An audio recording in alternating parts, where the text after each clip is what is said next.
Today I'm testing out the Fenty Beauty Dry Brush Cleaning Sponge. The product claims to quickly remove different powder pigments so that you can switch between shades but use the same brushes. I'm gonna be rating the Fenty Dry Brush Cleaning Sponge on how well it works to remove pigment, how quickly it removes pigment, and how versatile it is in terms of the types of colors and finishes it can remove.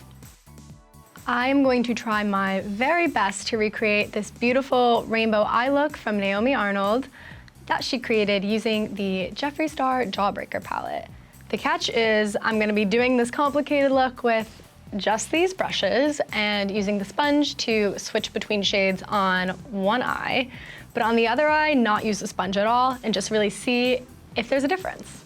First step, take this white shade and buff it all over the lid to just accentuate the base. It doesn't really look like there's much on my brush, but just to make sure, I want to get any of that white pigment off before I go into a bright color. And yeah, definitely some stuff just came off, so there was hidden pigment on here that it's helping to clean off. The first color switch is happening. We're gonna go bam, right into bubblegum.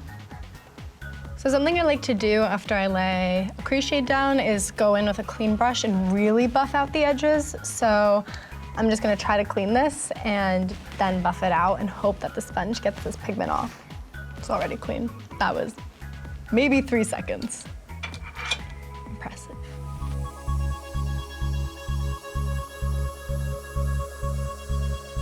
I really want these colors to be distinct from one another, but still blended because that's how Naomi's look looks. So I really hope that this sponge can like create that definition, but blendability, if that makes sense. This is a important color distinction because I'm gonna be laying like this teal color on top of the purple, and green and purple could really mix and create this like brown mess. So I'm hoping that these are gonna blend nicely and really not muddy at this part. Time to cut the crease, and cut crease is done.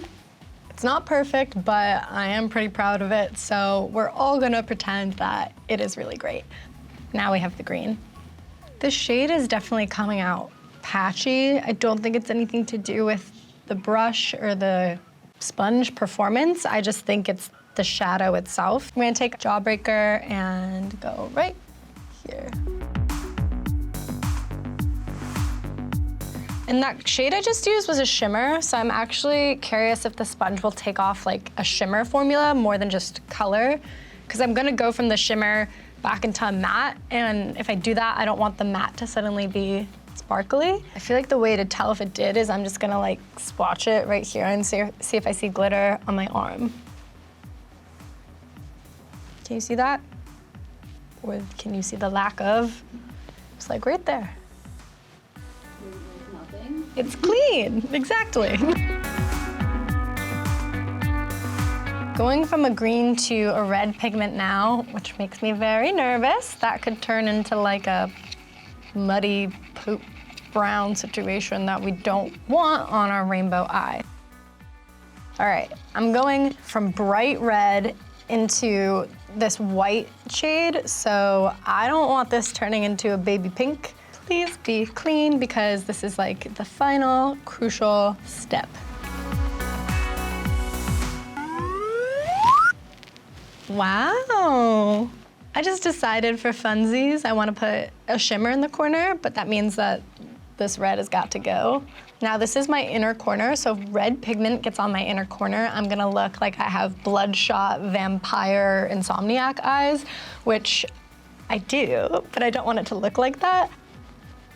So like, I don't know if you can see ever so faintly, I'm getting red on my skin, so it's not completely taking that pigment off. Okay, I gotta say, like, this sponge is very easy to use because I have used a similar product to this. There's something called the Color Switch. I believe it's like $7 on Amazon. And I've used it before, but it's like this big circular round thing. And when you really try to get your brush in there and like scrub off a color, the whole thing moves around and it like, you don't get as much traction and like friction against your brush to clean it. It becomes a little bit more difficult. But I think like the shape of this allows you to really just like freestyle it and go ham and like use pressure to get that color off, but it's staying steady and it's cleaning. So that's something I really like. Okay, we are finished with look number 1. I did this whole look using just 3 eye brushes and using the Fenty sponge. The sponge has been through a lot. It's filthy on both sides. Oh, well, I just got some dust in my eye. It's compact in size, which is nice, but you probably are gonna have to clean it after every use. So I'm gonna go in, recreate this look on this eye, just the brushes, no sponge, and we're gonna see what the final look looks like and if there's a noticeable difference. I finally finished and I avoided most major disasters doing this look, so pretty proud of myself. I definitely see some differences, so let's talk about them. So pretty much in every major section of my eye, the crease, the outer corner, and the inner corner, I noticed just a much cleaner, defined eye using the sponge. There are 3 specific things I want to point out. The first is in the actual crease where I blended the pink to the purple to the bluish teal. On the eye that I used the sponge, those colors just look much more distinct and they're popping a little bit more. On the side that I didn't use the sponge, they all are kind of blended into one another. I just don't think they're as vibrant and distinct. The second area I'm noticing a huge issue in is in my outer corner crease. So like right here, blending that green into the red, it didn't work without having clean brushes. The last area that I really noticed a difference was when I was packing that inner corner lighter shimmer. I'd used the brush for a bunch of different bright colors before that, and I did get a little bit of red just like still lingering there. Overall, I think that the sponge did its job in removing pigments.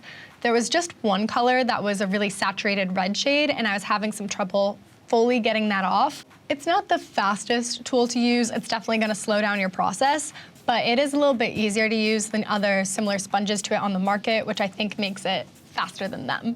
The sponge also seemed to do a great job in removing bright pigments, white or more neutral pigments, and even glitters and shimmers. So I think it pretty much works with whatever color you're gonna throw at it. Maybe just beware of those like super pigmented reds and pinks. I can notice a huge difference in my eyes, and because it made such a difference, I'm gonna say it is worth the money.